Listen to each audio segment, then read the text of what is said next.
Hi guys, welcome back to my channel. In today's video, I'm going to be sharing with you a week of family meals. So I'm going to show you the 7 dinners that we had, and I really hope it gives you some ideas and inspiration because I know personally, I always struggle when it comes to dinner ideas. And now that the kids are back to school and the world is opening up again, it can be so difficult to find time in everyone's busy schedules to actually sit down and have a healthy, delicious dinner together. It's so important and nice to catch up on the day. So a few of the meals that I'm going to show you actually take less than 10 minutes to make, which is amazing. And I have a brand new kitchen gadget that I wanted to show you guys. This is the Cook For Me Touch from Tefal. They kindly sent this to me to test it out, and it is mind-blowing how quickly you can plan and make a delicious family dinner in this thing. So I'm going to show you how to make 2 of the dinners that we had in this. The Cook For Me Touch makes meal planning stress-free because it actually has over 250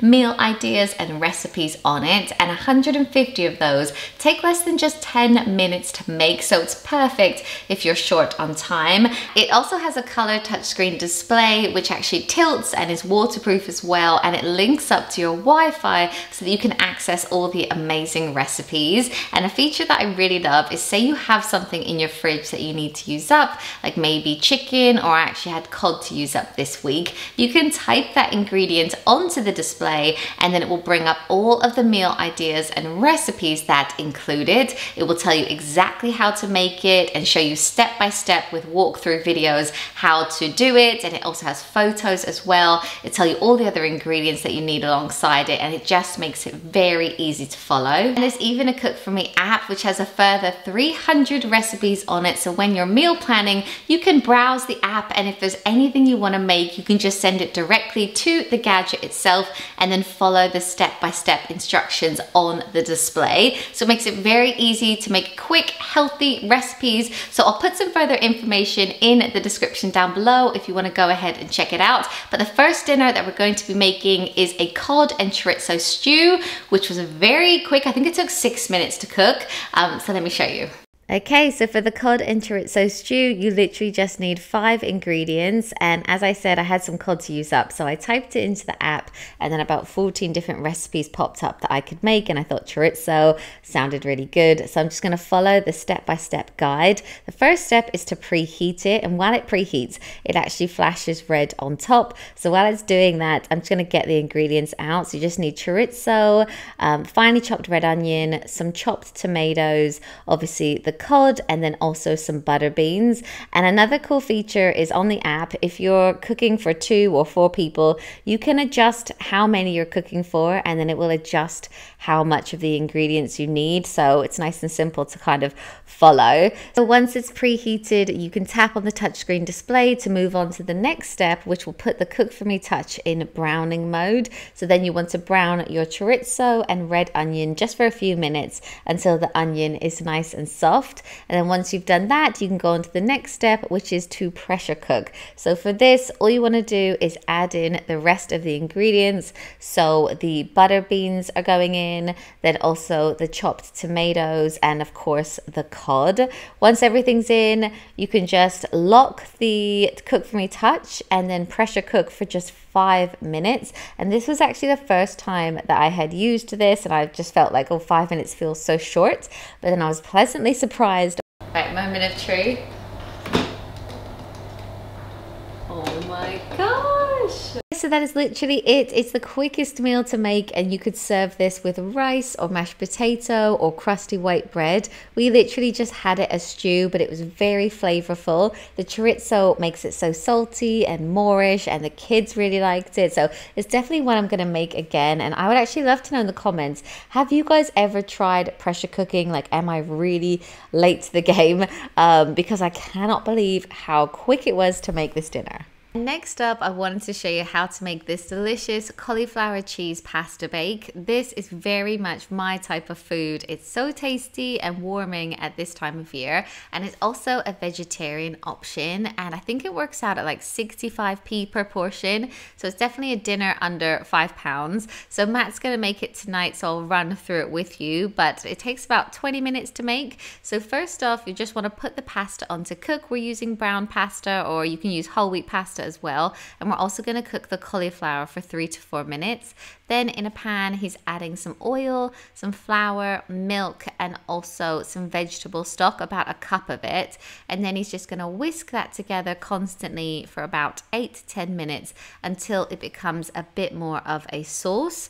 And then he's going to add in 2 types of cheese. We're using feta and cheddar as well. This makes it so tasty. And if you have a fussy eater, a really good idea is you can actually blend up the cauliflower so that they don't even know it's there. It's the same color as the sauce, so it mixes in really well, and I did that when the boys were younger.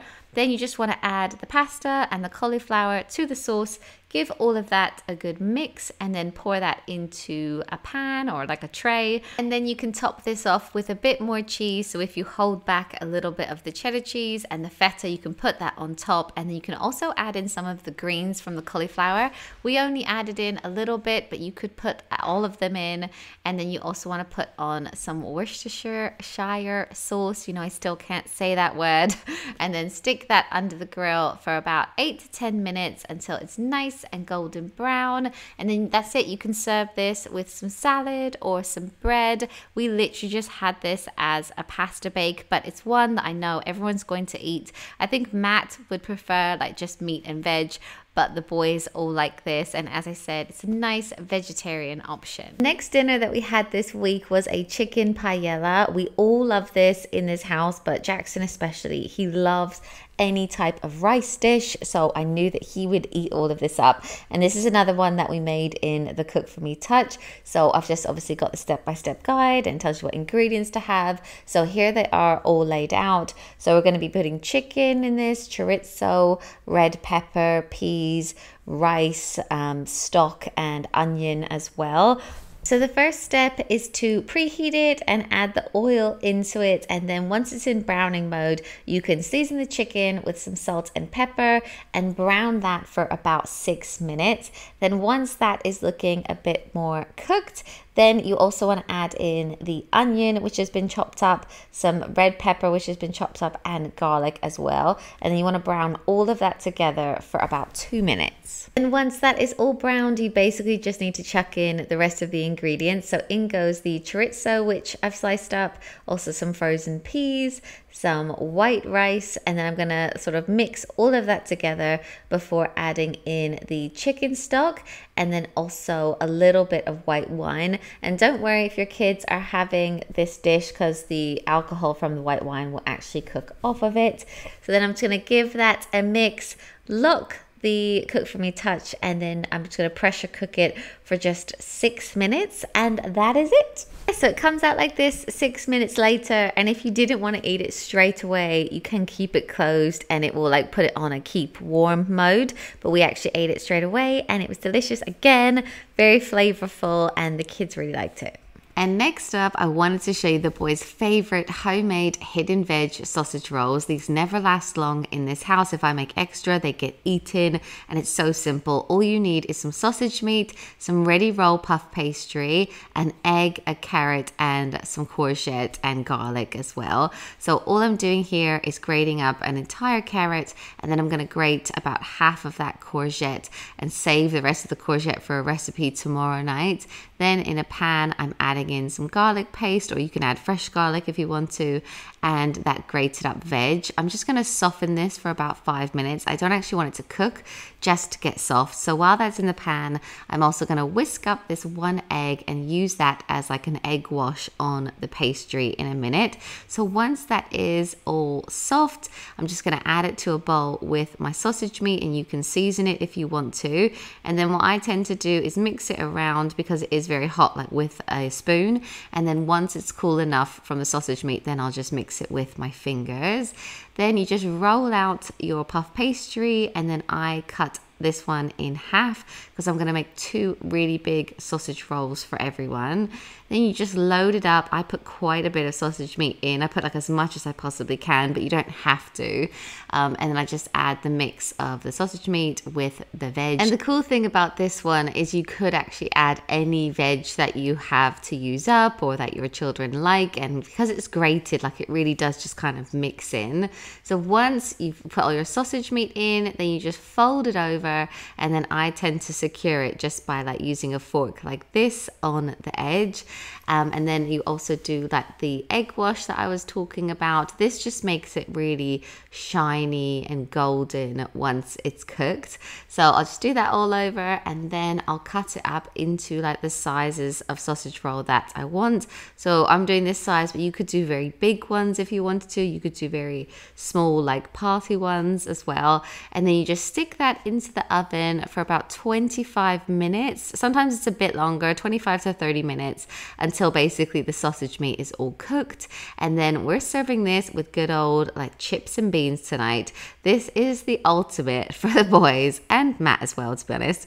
And it's so simple. Next up this week, we have pasta e fagioli. This is what my grandpa used to make me as a kid whenever I had dance class, and it literally translates into pasta with beans. It really fills you up, gives you loads of energy, and it's really delicious. It's almost like a very thick minestrone soup. So this is everything you're going to need. First off, I'm putting some pasta on to cook, and I'm using rigatoni. So I'm putting that on for 10 minutes, and while that's on in a pan, I'm just going to brown some chicken. I'll try to write the recipe down below. It's my grandpa's, but I'll just write like as I'm showing you guys. So once the chicken is brown, then you add in some chopped up onion and some garlic as well.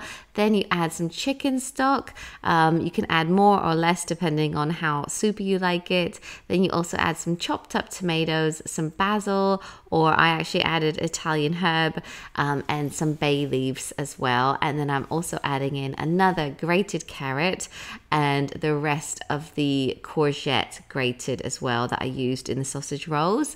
Then once that's all been cooking for a little while, you add in some beans. So I had chickpeas and I also had some red kidney beans. Mix that all together, and then finally just add the pasta. I probably made too much pasta, as you can probably tell here, but we like it like quite chunky. And then we serve it with some parmesan on top, and you can serve this with like crusty bread and butter as well. And the boys eat, I know this looks like, I don't know, it looks like something your kids wouldn't eat, but with parmesan all over the top, they really like this and they eat it. And as I said, it's a great, like, it's got loads of protein in it because it's got the chicken, it's got the pasta, it's got the beans, and a load of veg as well. So it's very healthy, very hearty. And I tend to make like a big batch so that I can also sometimes have it for leftovers or for lunches. And the next recipe that I wanted to share with you is a very simple curry tray bake. I'll link this down below, but we found this in a magazine. Thought it sounded quite good. The boys are getting quite into curry, like they actually will eat it now that they're a little bit older. So this is everything that you're gonna need to make it. So the first step is to mix some yogurt and also some curry paste and mango chutney into a bowl. And this is basically going to be a marinade for the chicken. So you just wanna mix all of that together and then put your chicken into it, and then you can kind of set that aside to be marinating while you make up the rest of it. If I made this recipe again, I would probably cut the chicken at least in half because I was nervous at the end of this whether the chicken had cooked all the way through. But then once you've coated the chicken with that marinade, then you want to add the chopped tomatoes and finely chopped up onions to the rest of the marinade. It did also call for sultanas as well, but we weren't keen on that bit, so we left it out. But then you want to line a tray with the saucy marinade and then top it with the chicken and then stick it into the oven for about 20 minutes. We preheated it on 200 or gas mark 6, and then after 20 minutes just pull out the tray and add on some frozen peas. We tried to kind of like mix it into the sauce so that the peas would cook, and then you just return that to the oven for about 5 minutes. Obviously check the chicken is cooked, and then something a bit extra, we added some toasted almonds and some coriander on top, and it was very delicious, like a nice mild curry. And then we served this with rice, and we actually had a bit extra for the next day at lunch because the boys didn't eat a whole one each. So yeah, very nice quick quick one. What I love about this is just stick it on a tray and just chuck it into the oven so you can kind of carry on with your evening. Okay, and then the last recipe that I wanted to share with you guys is veggie enchiladas. I decided to put this last in the video just because it took the longest to make. It's still only a 30-minute meal, but I feel like if you're in a rush, then you kind of have to plan a bit more for this one. But we're still really trying to make an effort with the vegetarian meals. We try to have at least like 2 or 3 veggie meals a week, and we're trying to make that more and more. And I find that Mexican food and curries and chilies lend themselves so well to veggie food, that they're so flavorful on their own. You almost don't need the meat. So to make the filling for these enchiladas, the first thing you want to do is put some oil into a pan and then add some finely chopped onion and grated carrot. Just want to soften this for about 5 to 8 minutes before then adding in some chili powder, some chopped up tomatoes, and some lentils and pulses. Then you kind of want to turn down the heat and let this simmer for about 5 to 10 minutes. Once that has been simmering for about 10 minutes, you can taste test it, see if it needs more salt and pepper. We added quite a bit in, and if the kids weren't having this, we probably would have even added more chili into it. And then we're just gonna layer a pan with a bit of the sauce because we find that really makes the wraps not stick. Then you just want to start filling up your wraps. Matt actually made this dinner tonight. You can see he actually likes to cook quite a lot. So he's just going to wrap that up and then we'll lay them in the pan. And then for the topping, you want to mix up some yogurt and some grated cheese and maybe some seasoning. And then you just spoon that all over the top of the enchiladas and then grill that for a few minutes until it's nice and like golden and bubbling. And then we actually served this with salad. Okay guys, so that is everything that I wanted to show you of what we had this week. I'll be sure to link all the recipes in the description down below because I know I've kind of flown through them, and if you wanted to remake them yourself, then you can check out the description, and I'll also put some more info on the Cook For Me touch. And yeah, thank you so much for watching. If you did like this video, please give it a big thumbs up because it's such a good indicator to me whether to make more like this. And yeah, I'll see you in my next one. Bye guys.